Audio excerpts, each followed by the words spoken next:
ನನ್ನ ತಂಗಿರು ಮತ್ತೆ ತಮ್ಮಂದ್ರಿಗೆ ಕಷ್ಟ ಬಂದಿದೆ ಅಂದ್ರೆ ನನಗೆ ಅದಕ್ಕಿಂತ ದೊಡ್ಡ ನೋವು ಇನ್ನೊಂದಿಲ್ಲ. ಪ್ರಾಬ್ಲಮ್ ಏನು ಹೇಳಿ ಮಾಸ್ಟರ್? ಜಗದೀಶ್ ಅಂತ ಒಬ್ಬರು ದೊಡ್ಡ ಇಂಡಸ್ಟ್ರಿಯಲಿಸ್ಟ್ ಇದ್ದಾರೆ. ಅವರ ದೊಡ್ಡ ಮಗ ಪ್ರತಿ ವರ್ಷ ಅವರ ತಾಯಿ ಹೆಸರಲ್ಲಿ ನಮ್ಮ ಆಶ್ರಮಕ್ಕೆ ಡೊನೇಷನ್ಸ್ ಕೊಡ್ತಾ ಇದ್ರು. ಒಂದು ರೀತಿಯಲ್ಲಿ ನಮ್ಮ ಆಶ್ರಮ ನಡೀತಿರೋದು ಅವ್ರು ಕೊಡೋ ಡೊನೇಷನ್ನಿಂದಾನೆ.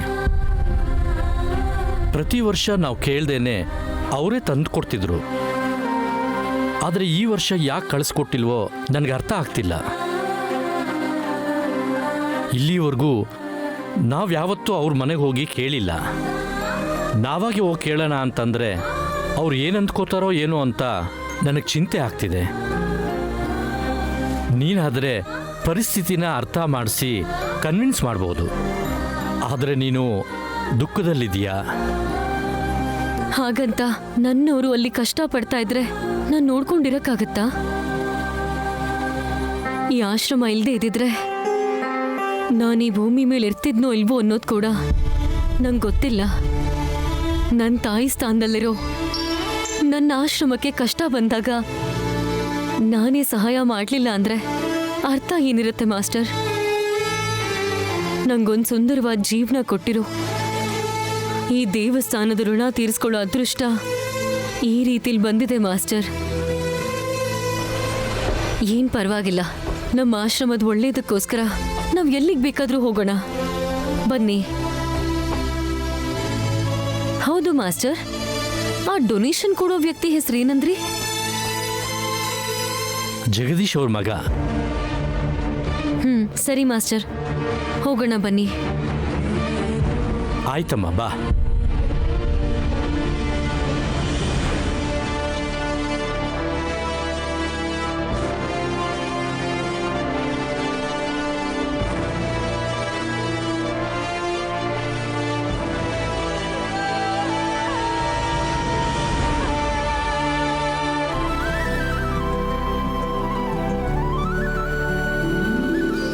ಅರ್ಚಕ್ರೆ, ಆ ಭಗವಂತ ಯಾವುದೋ ಒಂದು ರೂಪದಲ್ಲಿ ನನ್ನ ಗಂಡ ಪೂಜೆಯಲ್ಲಿ ಪಾಲ್ಗೊಳ್ಳೋ ಹಾಗೆ ಮಾಡ್ತಾನೆ ಅಂತ ನೀವು ಹೇಳಿದ್ರಿ ಅಲ್ವಾ? ನಿಮ್ಮ ಬಾಯಿ ಹರಕೆಯಿಂದ ಅದು ನಿಜ ಆಯಿತು. ನನ್ನ ಗಂಡ ನನ್ನ ಜೊತೆ ಸೇರಿ ಪೂಜೆ ಮಾಡಿದ್ರು. ಇದು ನಾನು ಹೇಳಿದಕ್ಕಾಗ್ಲಿಲ್ಲಮ್ಮ, ಸಾಕ್ಷಾತ್ ಭಗವಂತನ ಆಶೀರ್ವಾದ. ಅದಕ್ಕೆ ನಿನ್ನ ಗಂಡನ ಆರೋಗ್ಯಕ್ಕೋಸ್ಕರ ಪೂಜೆ ಮಾಡಿಸ್ಬೇಕು ಅನ್ನೋ ನಿನ್ನ ಸಂಕಲ್ಪನ ನೆರವೇರಿಸಿದ್ದಾನೆ. ಆದರೆ ನಿನಗೆ ನಿಜವಾದ ಸಮಸ್ಯೆ ಈಗಲಿಂದ ಶುರುವಾಗುತ್ತಮ್ಮ. ಸಮಸ್ಯೆನಾ? ಏನು ಸಮಸ್ಯೆ ಅರ್ಚಕರೇ? ಯಾರ ಜೊತೆ ಸೇರಿ ಈ ನವಗ್ರಹ ಪೂಜೆ ಮಾಡಿದಿರೋ ಅವರೇ ಶ್ರದ್ಧೆಯಿಂದ ಇಡೀ ಒಂದು ವಾರ ನವಗ್ರಹಗಳಿಗೆ ಪ್ರದಕ್ಷಿಣೆ ಹಾಕಿ ಪೂಜೆ ಮಾಡಬೇಕಾಗುತ್ತಮ್ಮ. ಇದನ್ನ ಒಂದಿನ ತಪ್ಪಿಸಿದ್ರು ಇಲ್ಲಿವರೆಗೂ ಸಿಕ್ಕಿರೋ ವ್ರತದ ಫಲ ಎಲ್ಲ ನೀರಲ್ಲಿ ಹೋಮ ಮಾಡ್ದಂಗೆ ಆಗುತ್ತಮ್ಮ. ಅರ್ಚಕರೇ, ನಾನೊಬ್ಳೆ ನವಗ್ರಹಗಳಿಗೆ ಪ್ರದಕ್ಷಿಣೆ ಹಾಕಿದ್ರೆ ಸಾಕಾಗಲ್ವಾ? ಇಲ್ಲಮ್ಮ, ನೀನು ಮತ್ತೆ ನಿನ್ನ ಗಂಡ ಇಬ್ರು ಸೇರಿ ಪೂಜೆ ಮಾಡಿರೋದ್ರಿಂದ ನೀವಿಬ್ರು ಸೇರೇ ಈ ಒಂದು ವಾರ ಪೂಜೆ ಮಾಡಬೇಕಾಗುತ್ತೆ. ಅರ್ಚಕರೇ, ಪ್ರತಿದಿನ ನನ್ನ ಗಂಡನ್ನ ನನ್ನ ಜೊತೆ ದೇವಸ್ಥಾನಕ್ಕೆ ಕರ್ಕೊಂಡು ಬರೋದು ಕಷ್ಟದ ಕೆಲಸ. ಕಷ್ಟ ಅಲ್ಲ, ಅದು ಅಸಾಧ್ಯ. ಮತ್ತೆ ನನ್ನ ಗಂಡನ ಕ್ಷೇಮಕ್ಕೋಸ್ಕರ ನನ್ನನ್ನೇನು ಮಾಡು ಅಂತೀರಾ? ಯಾವುದಾದ್ರೂ ದಾರಿ ಇದ್ರೆ ದಯವಿಟ್ಟು ಹೇಳಿ ಅರ್ಚಕರೇ. ಅಮ್ಮ, ಸೀತಾದೇವಿ ಇಲ್ಲದೆ ಇದ್ದಾಗ ಸಾಕ್ಷಾತ್ ಆ ಶ್ರೀರಾಮಚಂದ್ರನೇ ಪ್ರತಿಮೆ ಮಾಡಿ ಪೂಜೆ ಸಲ್ಲಿಸಿದ್ರು. ಹಾಗೆ ನೀವು ಕೂಡ ನಿನ್ನ ಗಂಡನಿಗೆ ಹೋಲುವಂಥ ಒಂದು ಗೊಂಬೆನ ಮಾಡಿ ಆ ಗೊಂಬೆನ ಸೆರಗಿ ಕಟ್ಕೊಂಡು ಪ್ರದಕ್ಷಿಣೆ ಹಾಕಮ್ಮ. ಅದರ ಫಲ ನಿನಗೆ ಸಿಗುತ್ತೆ. ಅರ್ಚಕರೇ, ಪ್ರತಿದಿನ ನನ್ನ ಗಂಡನ ಜೊತೆ ಪ್ರದಕ್ಷಿಣೆ ಹಾಕಬೇಕು ಅಂತ ಹೇಳಿದಾಗ ನನಗೆ ತುಂಬ ಭಯ ಆಗೋಯ್ತು. ಪರಿಹಾರದ ದಾರಿ ಹೇಳಿ ನನಗೆ ತುಂಬ ಸಹಾಯ ಮಾಡಿದ್ರಿ. ನಿಮಗೆ ನಾನು ಎಷ್ಟು ಕೃತಜ್ಞತೆ ಹೇಳಿದ್ರು ಸಾಲದು. ಒಳ್ಳೇದಾಗ್ಲಿ ತಾಯಿ.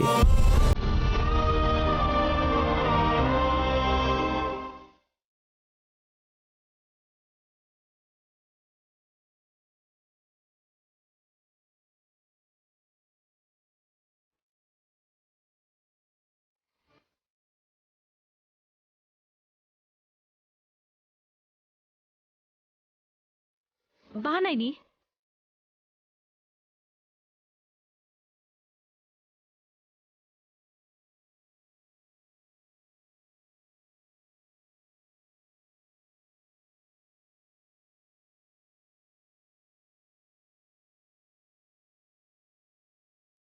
ಮಾಮ್, ಅವಳ ಹೆಸರಲ್ಲಿ ಪೂಜೆ ಮಾಡ್ಸಕ್ಕೆ ಹೋಗಿದ್ದೆ ದೇವಸ್ಥಾನಕ್ಕೆ. ಹಾಂ, ಸರ್ಪ್ರೈಸಿಂಗ್ಲಿ ನೈನಿನೂ ಅದೇ ದೇವಸ್ಥಾನಕ್ಕೆ ಬಂದಿದ್ಲು ಪೂಜೆ ಮಾಡಿಸೋದಕ್ಕೆ.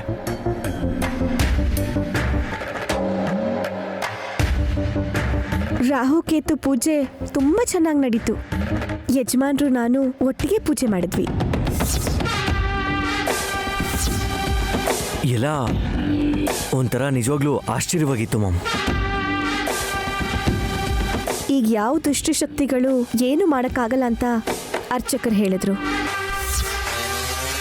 ಇಷ್ಟರಲ್ಲೇ ಅನ್ಕೊಂಡಿದ್ದೆಲ್ಲ ನಡೆಯುತ್ತೆ ಅಂತ ಹೇಳಿದ್ರು. ಸಾಕ್ಷಾತ್ ಆ ವಿಶಾಲಾಕ್ಷಮ್ಮ ತಾಯಿ ಆಶೀರ್ವಾದ ಇರೋದ್ರಿಂದ ಎಲ್ಲ ನಡೆಯುತ್ತೆ. ಎಲ್ಲ ಅನ್ಕೊಂಡ ಹಾಗೆ ನಡೆಯುತ್ತೆ. ಯಜಮಾನ್ರೆ, ನೀವು ನಿಮ್ಮ ಕೋಣೆಗೆ ಹೋಗಿ ಸ್ವಲ್ಪ ಹೊತ್ತು ಮಲಗಿ.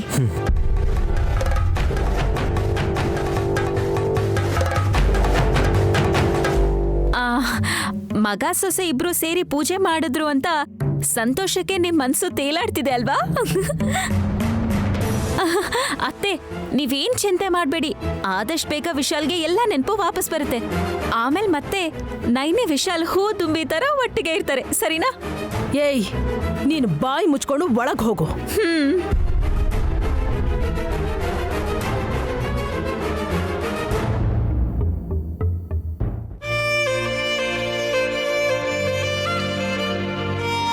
ಯಜಮಾನ್ರೆ, ನೀವೀಗ ಮಲ್ಕೊಳ್ಳಿ. ನೈನಿ, ನೀನು ದೇವ್ರನ್ನ ಜಾಸ್ತಿ ನಂಬ್ತೀಯಲ್ಲ? ಹೌದು ಯಜಮಾನ್ರೆ, ಚಿಕ್ಕವಳಿಂದಾನೂ ಆ ವಿಶಾಲಾಕ್ಷಮ್ಮ ತಾಯಿ ನಾಮಸ್ಮರಣೆ ಮಾಡ್ತಾನೆ ಬಂದಿದ್ದೀನಿ. ನಾವೇನಾದ್ರೂ ಕೇಳ್ಕೊಂಡ್ರೆ ಆ ಅಮ್ಮನವರು ನಿಜವಾಗ್ಲೂ ಈಡೇರಿಸ್ತಾರ? ಮನಸ್ಸಿನಿಂದ ಕೇಳ್ಕೊಂಡ್ರೆ ಖಂಡಿತವಾಗ್ಲೂ ನೆರವೇರಿಸ್ತಾಳೆ ಯಜಮಾನ್ರೆ. ಹಾಗಾದ್ರೆ ಅವಳು ಬೇಗ ಮನೆಗೆ ಬರಬೇಕು ಅಂತ ನಾನು ಕೇಳ್ಕೊಂಡೆ.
ಇವಳೇನು ನಮ್ಮನೇನ ಹುಡ್ಕೊಂಡು ಬಂದಿದ್ದಾಳಲ್ಲ, ಯಾಕೆ ಬಂದಿರ್ಬೋದು?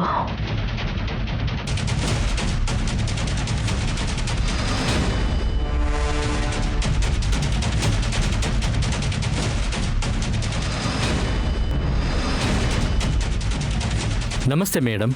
ನಮಸ್ತೆ. ನಮಸ್ಕಾರ. ಜಗದೀಶ್ ಅವ್ರನ್ನ ಸ್ವಲ್ಪ ಕರಿತೀರಾ? ಯಾಕೆ? ನಾವು ಆದರಣ ಅನಾಥಾಶ್ರಮದಿಂದ ಬರ್ತಿದ್ದೀವಿ ಮೇಡಮ್. ಸರ್ ಪ್ರತಿ ವರ್ಷ ನಮ್ಮ ಆಶ್ರಮಕ್ಕೆ ಡೊನೇಷನ್ ಕೊಡ್ತಾರೆ. ಈ ವರ್ಷ ಕೂಡ ಕೇಳೋಣ ಅಂತ ಬಂದ್ವಿ. ಅವರು ಮನೇಲಿಲ್ಲ, ನಾನು ಹೇಳಿ ಆಮೇಲೆ ಕಳಿಸ್ಕೊಡ್ತೀನಿ, ನೀವು ಹೊರಡಿ. ಹಾಗಲ್ಲ ಮೇಡಮ್, ಇತ್ತೀಚೆಗೆ ಫಂಡ್ಸ್ ಇಲ್ಲದೆ ಆಶ್ರಮದಲ್ಲಿ ಮಕ್ಕಳಿಗೆ ತುಂಬಾ ಕಷ್ಟ ಆಗ್ತಿದೆ ಮೇಡಮ್.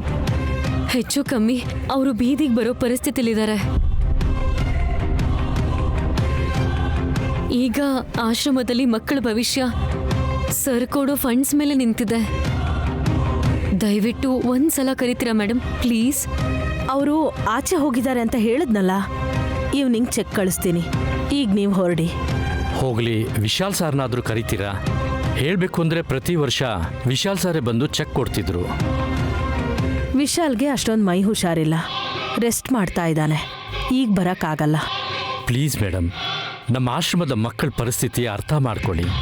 ಸಾರ್ನ ನಂಬ್ಕೊಂಡು ಇಲ್ಲಿವರೆಗೂ ಬಂದಿದ್ದೀವಿ ಅಂದರೆ ನಮ್ಮ ಆಶ್ರಮದ ಪರಿಸ್ಥಿತಿ ಯಾವ ಹಂತಕ್ಕೆ ಬಂದಿದೆ ಅಂತ ಅರ್ಥ ಮಾಡ್ಕೊಳ್ಳಿ.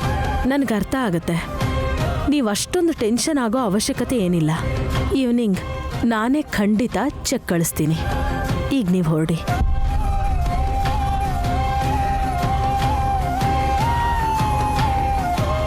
ಎಲ್ಲಿಗೆ ಯಜಮಾನ್ರೆ? ನಾನು ಫೋನು ಕಾರಲ್ಲಿ ಮಾಡ್ತಿದ್ದೀನಿ, ಹೋಗಿ ತೊಗೊಂಬರ್ತೀನಿ. ನೀವು ಇಲ್ಲೇ ಇರಿ ಯಜಮಾನ್ರೆ, ನಾನು ತರ್ತೀನಿ. ಪರವಾಗಿಲ್ಲ ನೈನಿ, ನಾನೇ ತೊಗೊಂಬರ್ತೀನಿ.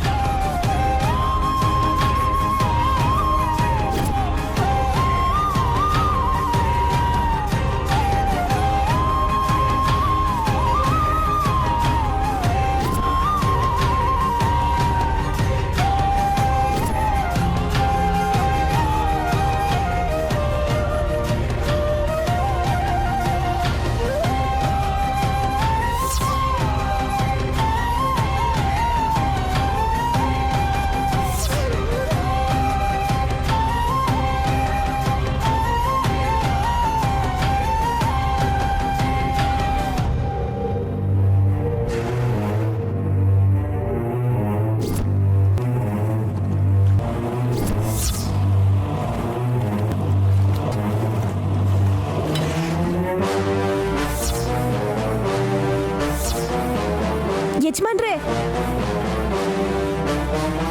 ಏನೇನೆ? Car key.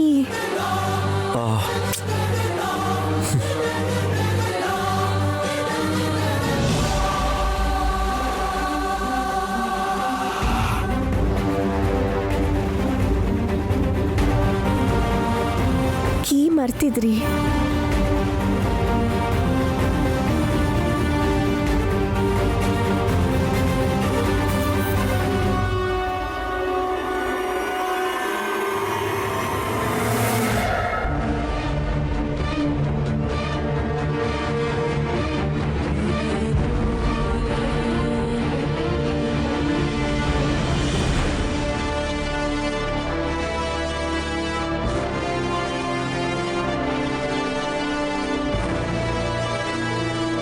ಕಂದ ವಿಶಾಲ್, ಮಾಮ್, ಎಲ್ಲಿಗೆ? ಕಾರಲ್ಲಿ ಫೋನ್ ಮರ್ತೋಗೇನೆ, ತೊಗೊಂಬರಕ್ಕೆ ಹೋಗ್ತಿದ್ದೇನೆ. ನಾನು ತಗೊಂಬರ್ತೀನಿ ಕಂದ, ಕೊಡು. ಪರವಾಗಿಲ್ಲ ಮಾಮ್, ನಾನು ಹೋಗಿ ತರ್ತೀನಿ ಬಿಡಿ, ನೀವಿರಿ. ವಿಶಾಲ್,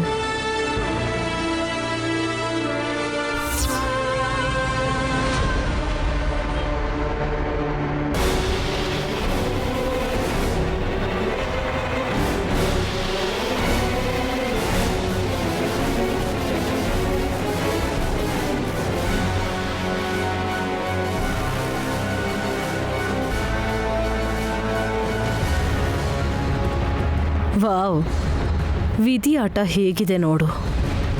ಗಂಡನ ಕಣ್ಣನ್ನು ಡೊನೇಟ್ ಮಾಡಿರೋರ ಮನೆಗೆ ಡೊನೇಷನ್ ಕೇಳ್ಕೊಂಡು ಬಂದಿದ್ದಾಳೆ.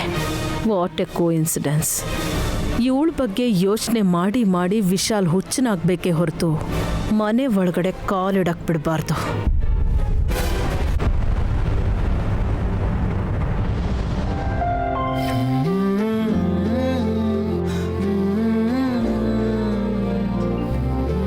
ತಗೊಳಪ್ಪ.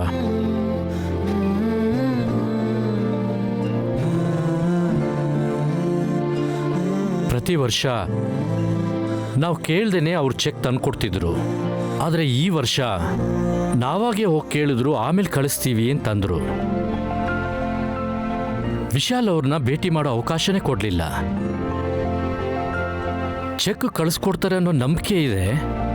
ಹಾಗೆ ಡೊನೇಷನ್ ಮಾಡಲಿಲ್ಲ ಅಂದರೆ ಆಶ್ರಮದ ಮಕ್ಕಳ ಪರಿಸ್ಥಿತಿ ಏನು ಅಂತ ಭಯನೂ ಆಗ್ತಿದೆ. ಅಮ್ಮ ಧರಣಿ, ಹೇಳಿ ಮಾಸ್ಟರ್. ನೀನೇನು ಅನ್ಕೊಳ್ಳಿಲ್ಲ ಅಂದರೆ ನಿನ್ನ ಸಹಾಯ ಕೇಳ್ಬೋದಾ ನಾನು? ಅಯ್ಯೋ ಅದೇನು ಅಂತ ಹೇಳಿ ಮಾಸ್ಟರ್. ಏನಿಲ್ಲಮ್ಮ, ನಿನ್ನ ಗಂಡನ ಕಣ್ಣನ್ನ ಡೊನೇಟ್ ಮಾಡಿದ್ದು ಯಾರೋ ತುಂಬ ಶ್ರೀಮಂತರಿಗೆ ಅಂತ ಹೇಳಿದೆ ಅಲ್ವಾ? ಹೌದು ಮಾಸ್ಟರ್. ಆದ್ರೂ ಅದಕ್ಕೂ ನನ್ನ ಸಹಾಯ ಮಾಡು ಅಂತ ಕೇಳಿದಕ್ಕೂ ಏನ್ ಸಂಬಂಧ? ಅದೇ ಅಮ್ಮ, ಅವ್ರನ್ನ ಭೇಟಿ ಮಾಡಿ ನಮ್ಮ ಆಶ್ರಮದ ಪರಿಸ್ಥಿತಿ ಬಗ್ಗೆ ಹೇಳಿ ಅವ್ರ ಹತ್ರ ಡೊನೇಷನ್ ಏನಾದರೂ ಕೇಳ್ಬಹುದಾ ಅಂತ. ಯಾಕಮ್ಮ ಏನು ಮಾತಾಡ್ತಾ ಇಲ್ಲ?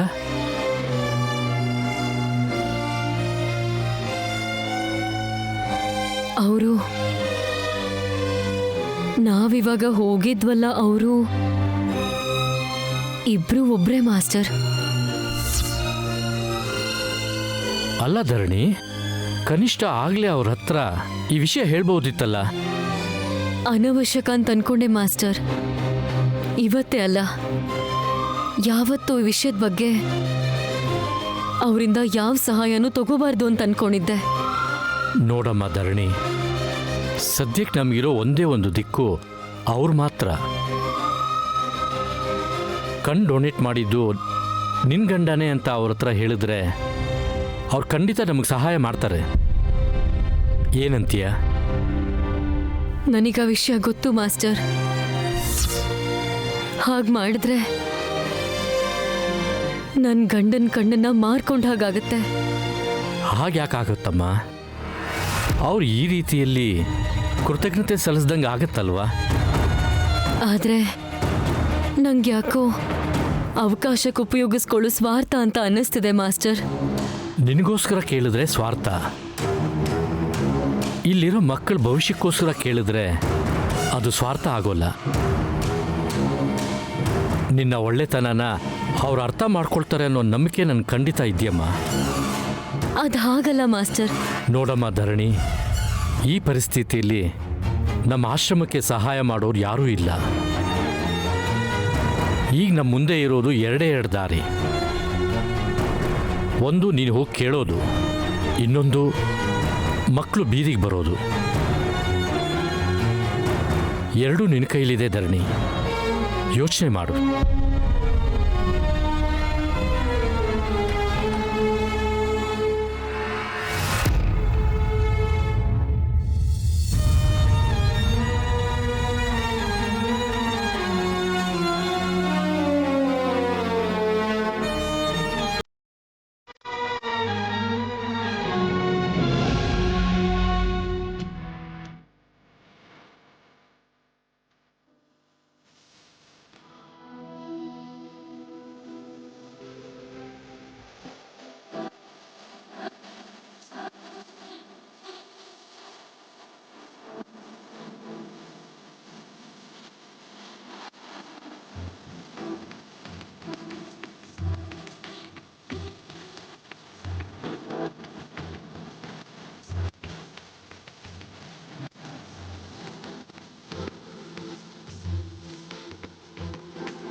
ಏಯ್, ಏನು ರಾತ್ರಿ ಹೊತ್ತಲ್ಲಿ ಈ ರೀತಿ ಗೊಂಬೆ ಮಾಡ್ಕೊಂಡು ಕೂತಿದ್ಯಲ್ಲ?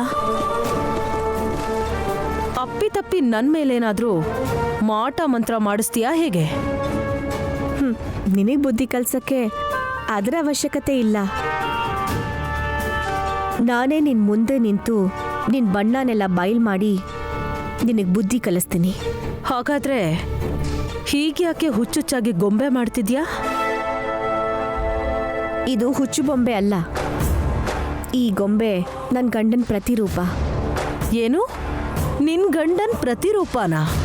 ವಿಶಾಲ್ಗೆ ಹಳೆ ನೆನಪು ವಾಪಸ್ ಬರಲ್ಲ, ಈ ಜನ್ಮದಲ್ಲಿ ನಿನ್ನ ಹೆಂಡತಿಯಾಗಿ ಸ್ವೀಕರಿಸಲ್ಲ ಅಂತ ಫಿಕ್ಸ್ ಆಗಿರೋ ಹಾಗಿದೆ. ಅದಕ್ಕೆ ಕನಿಷ್ಠ ಈ ಗೊಂಬೆನ ಹಿಡ್ಕೊಂಡಾದ್ರೂ ನಿನ್ ದುಃಖನೆಲ್ಲ ತೋಡ್ಕೋಬೋದು ಅಂತ ತಯಾರಿ ಮಾಡ್ತಿರೋ ಹಾಗಿದೆ. ನಾನು ದಿನ ಪೂಜಿಸೋ ಆ ವಿಶಾಲಾಕ್ಷಮ್ಮ ತಾಯಿ ಮೇಲೆ ನನಗೆ ನಂಬಿಕೆ ಇದೆ. ಅವ್ರಿಗಾದಷ್ಟು ಬೇಗ ಹಳೇದೆಲ್ಲ ನೆನಪಿಗೆ ಬರುತ್ತೆ.